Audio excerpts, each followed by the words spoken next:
Good morning, it's Miss Nielsen. I just wanted to go over a couple things, and I thought I'd make a video so that y'all can get used to seeing my face.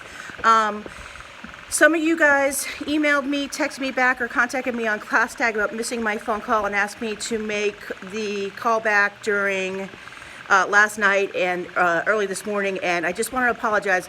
I have so much going on, and I'm feeling like the pressure and the stress because not only am I new to the 8th grade this year, and so I have to build all of my lessons in Canvas from scratch, but I am never going to say no to a colleague in need, and my phone's been blowing up with my coworkers just needing help with Canvas, and I've been offering that to them, and so I just really need to separate some things out in order for me to stay sharp and on top of things. Plus, I work a second job and I run a nonprofit.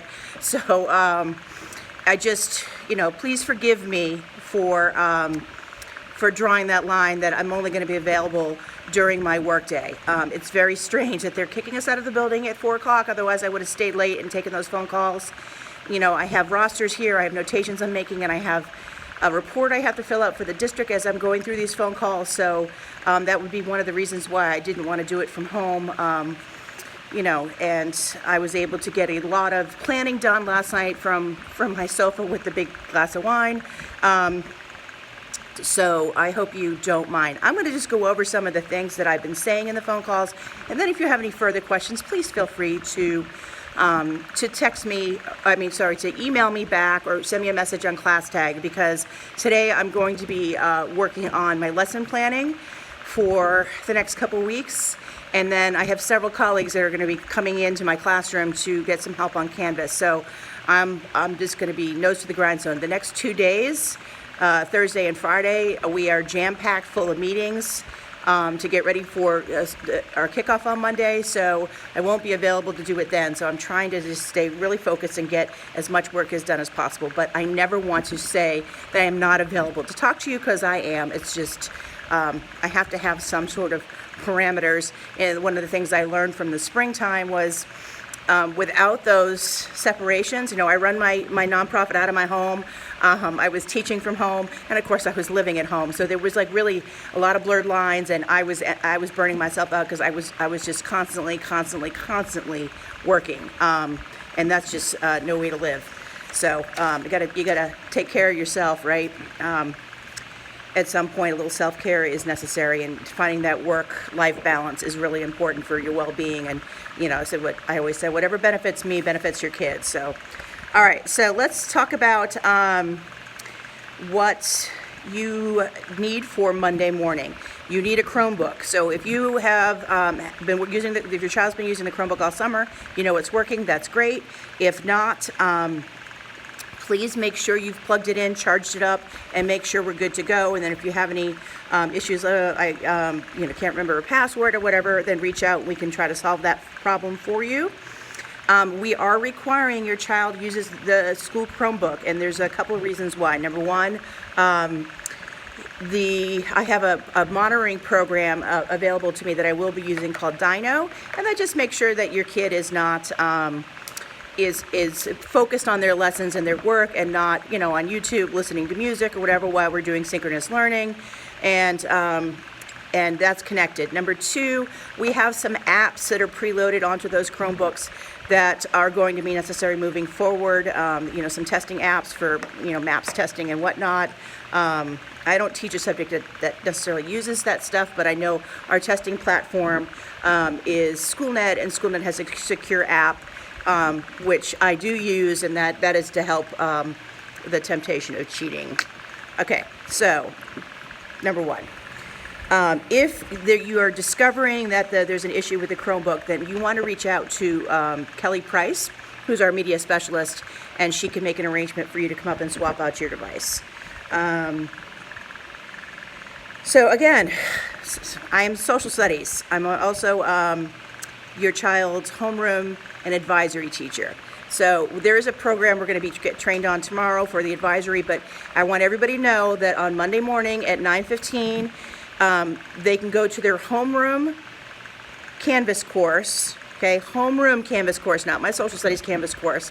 The only thing that's in there is a link to my Zoom. okay? I also have the Zoom linked over on my, sorry, my Canvas hotline thing is already blowing up, on even 8:15 in the morning. If they forget that and they go to social studies, there is an advisory Zoom link that, and I'm going to triple check that all my Zoom links work. I anticipate we're going to have some hiccups along the way, and if that happens, just tell them to shoot me an email. How do they shoot me an email? They go in Canvas, and there's a little icon that looks like a mailbox like you would see in any other platform, and they click on it and they say, contact instructor. They can also go to Gmail and manually type in my email address, okay? We will be taking attendance for every block. But as I said to several of you on the phone, life happens, dentist appointments happen, whatever. So if your child is going to be absent, just like you normally would send a note, you would actually contact our office secretary with the excuse for whatever it is, and they'll let us know, and they'll mark them, excused. And then we're going to be recording at least one of those synchronous learning pieces to post, so they can go back in and see the live lesson that they missed. Okay, the advantage of that is that unlike in a physical classroom when they miss instruction, they are able to go back and see what they missed moving forward. I'm so sorry, I just dropped my phone. Ugh.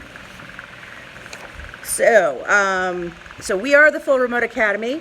That means that we are all together until our winter break. This year, the first semester is ending at the winter break, which is going to be great at the end of the school year when we're done by Memorial Day weekend.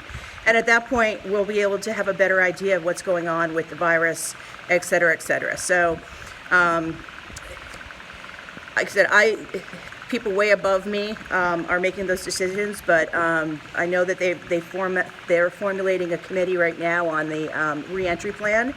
And, I'm very involved. One thing that you'll find for me is if I'm that nerd. I didn't watch mine last night because your kids are more important than the school board right now. I did not watch the school board meeting last night, but I typically do watch. I've spoken at the school board. I'm very active. You may have recognized my face from being on the media, speaking up and speaking out. So, I will keep you abreast of all that stuff because I'm very, very involved in that. You can see I'm wearing my Red for Ed shirt. I am a proud member of NCAE and CMAE, and I'm very involved in our quote-unquote union here in Charlotte. So I try to keep abreast of what's going on in that arena, and I will share out information to you as it comes available to me. And that's something my parents really appreciated about me last year. Sorry, when you're a social studies nerd and you run the civics club, tends to be your stock and trade. Again, we really want to emphasize that daily attendance. This is not going to look like it is in the fall. I spent probably more time doing instructing, and as I was a team lead last year, I spent more time chasing down the kids, and I wanted to make sure that every single one of my lambs was part of my flock, and we did not have any lost lambs on 6th grade Team Earth last year, and I expect the full same for the Mountaineers. Education is important. We are grading this year. We are waiting for the final grading plan to come out, but trust and believe that the rigor and high expectations that you've expected from us as teachers at Community House will remain through Remote Academy. All of your child's Canvas classes will be in Canvas. Again, I'm one of the reasons I've been so busy is because I have been using Canvas since the first year CMS rolled it out.